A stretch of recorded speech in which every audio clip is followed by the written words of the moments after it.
Bismillahirrahmanirrahim. Assalamualaikum warahmatullahi wabarakatuh. Alhamdulillahillazi hadana lihaza wa ma kunna linahtadiya laula an hadanallah. Pertama dan terutama sekali, marilah kita panjatkan puji dan syukur kita kehadirat Allah Subhanahu wa Ta'ala, yang mana beliau telah memberikan rahmat dan nikmatnya kepada kita semua sehingga kita dapat hadir di diskusi kita pada hari ini. Selawat beserta salam tidak lupa kita kirimkan buat pucuk pimpinan umat Islam sedunia, yakninya Nabi besar Muhammad SAW. Perkenalkan, nama saya Jeli Novitasari. Saya ditemani oleh teman saya, yakninya Diana Fauziah.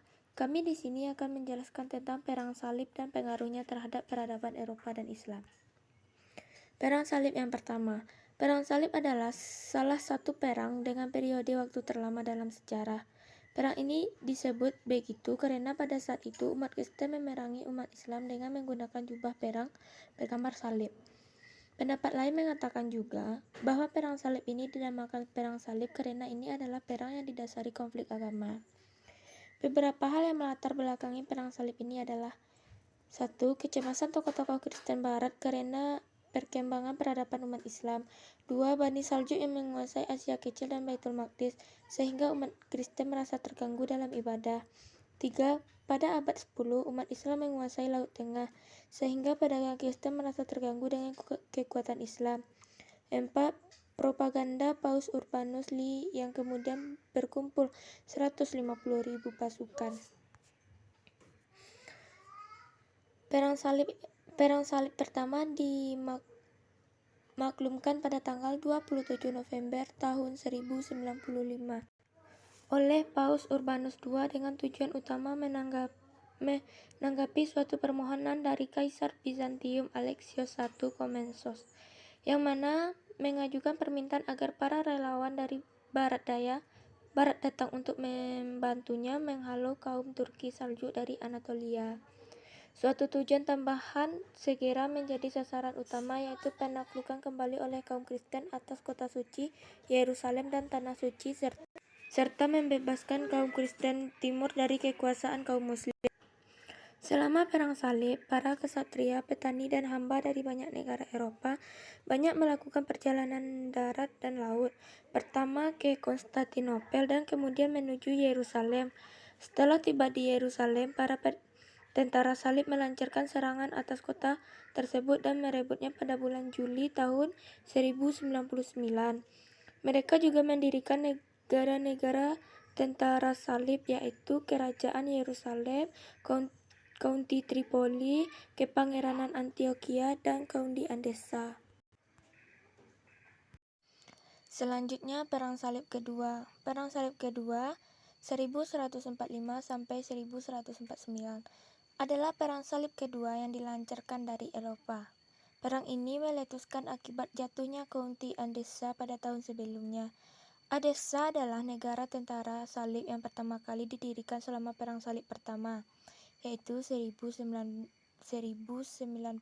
sampai 1099, dan juga negara yang pertama kali jatuh.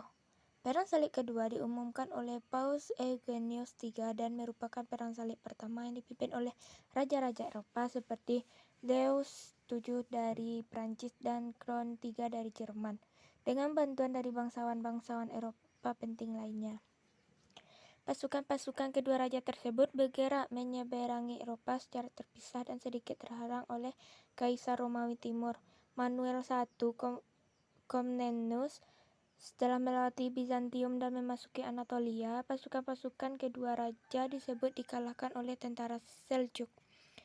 Louis Conrad dan sisa dari pasukannya berhasil mencapai Yerusalem dan melancarkan serangan yang keliru di Damaskus pada tahun 1148.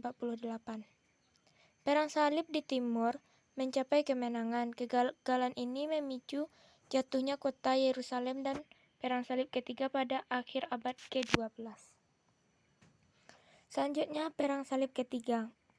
Awal dari sejarah Perang Salib ketiga terjadi ketika Salahuddin Al-Ayyubi atau Saladin berhasil merebut Yerusalem pada tahun 1187 setelah mengalahkan pasukan salib di pertempuran Hattin. Hal itu membuat Paus Gregorius VIII kembali memenangkan perang salib yang ketiga. Seruan perang disambut oleh Raja Richard I dari Inggris yang dikenal dengan Richard de Lionheart, Kaisar Romawi Suci Frederick I dan Raja Philip II dari Prancis. Ketika itu tentara berhasil mengalahkan pasukan muslim di dekat Arsuf dan mendekat ke Yerusalem. Tetapi karena persediaan makanan dan udara tidak mencukupi, maka pasukan Kristen gagal merebut Yerusalem. Setelah membuang senjata dengan Salahuddin, Raja Richard meninggalkan peperangan yang juga dikenal dengan sebutan Perang Salib Raja. Selanjutnya, Perang Salib yang keempat. Paus Innocentius III memulai Perang Salib keempat untuk menginvasi Tanah Suci lewat kekuatan Mesir. Selain itu, perang ini juga dimanfaatkan oleh Doge Enrico Dandolo dari Venesia untuk memperluas kekuasaan Venesia di timur dekat sekaligus melepaskan diri dari kekuasaan Bizantium. Tentara salib tetapi tidak memiliki dana untuk membayar armada dan syarat-syarat dalam kontrak sehingga Dandolo meminta untuk mengikat perjanjian karena menggunakan kota Zara sebagai jaminan awalnya. Penyerbuan yang gagal karena campur tangan Paus Innocentius diulangi kembali pada April tahun 1204. Kali ini mereka berhasil menjarah Konstantinopel, merampok gereja-gereja dan membunuh banyak penduduk. Tentara salib memperluas menjaga beberapa wilayah Latin dan koloni Venesia. Selanjutnya, Perang Salib yang kelima. Dewan keempat Lateran menyusun rencana untuk meluncurkan Tanah Suci pada tahun 1215. Pertama-tama pada tahun 1217, pasukan perang salib dari Hongaria dan Australia bergabung dengan pasukan Raja Yerusalem dan pasukan Pangeran Antioquia untuk merebut kembali Yerusalem. Kemudian pasukan perang salib berhasil mengepung menyerang Damietta di Mesir pada tahun 1219. Tetapi karena desakan-desakan seseorang staf kepausan bernama Pelagius, mereka mengambil resiko dari Kairo sehingga kalah oleh blokade pasukan Sultan Ayyubiyah Al-Kamil dan pertahanan senjata. Temukan juga mengenai sejarah terbentuknya Alkitab, sejarah Perjanjian Baru dan sejarah Perjanjian Lama. Baiklah, selanjutnya akan dijelaskan oleh teman saya, Diana Fauzia. Melanjutkan menjelaskan materi tersebut. Perang Salib ke-6. 1. Kaisar Friedrich II yang berulang kali melanggar sumpah dalam sejarah Perang Salib dikucilkan oleh Paus Gregorius XI pada tahun 1228. Tetapi ia tetap melakukan pelayaran dari Brindisi dan mendarat di Palestina.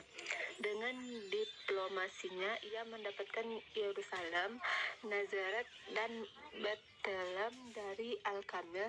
Setelah berdiplomasi selama 10 tahun sebagai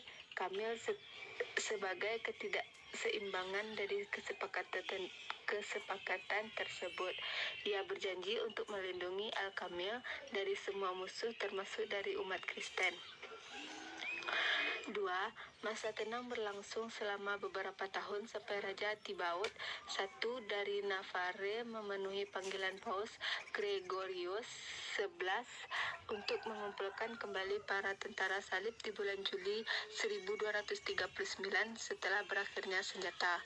Selain itu, Peter dari Dreux, Hugues IV dari Bourgogne serta para bangsawan Prancis itu berpartisipasi dan tiba di Akko pada September 1239.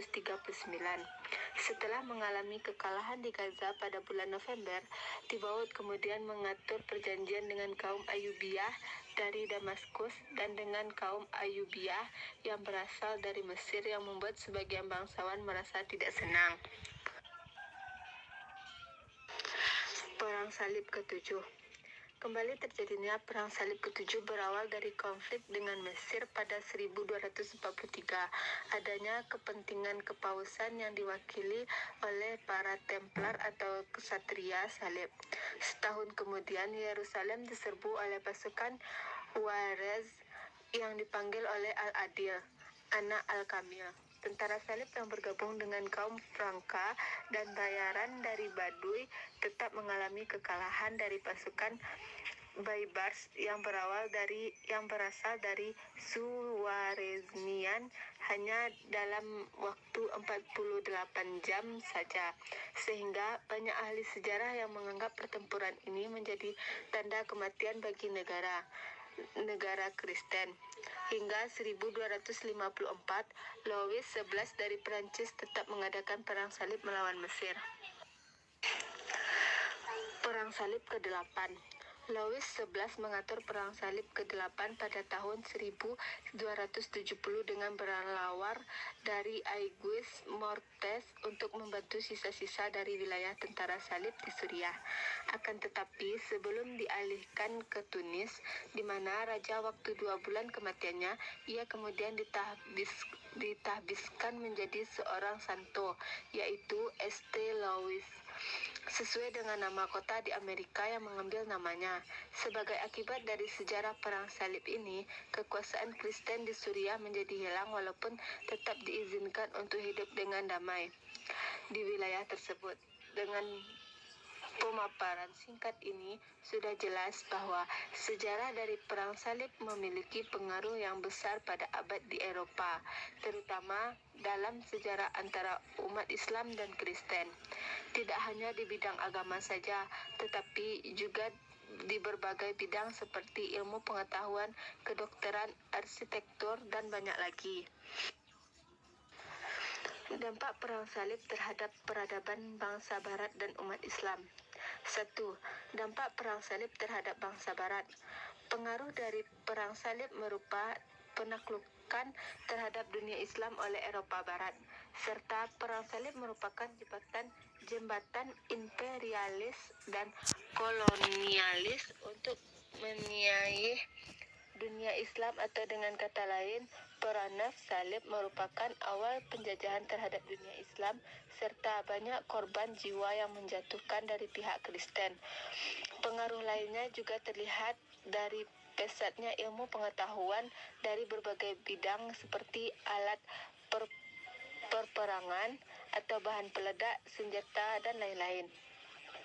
Ilmu pertanian yang mereka pelajari dari timur seperti pengairan untuk bercocok tanam, dan juga bangsa Barat mengenal berbagai obat-obatan menyembuhkan berbagai penyakit yang mereka pelajari selama Perang Salib di timur.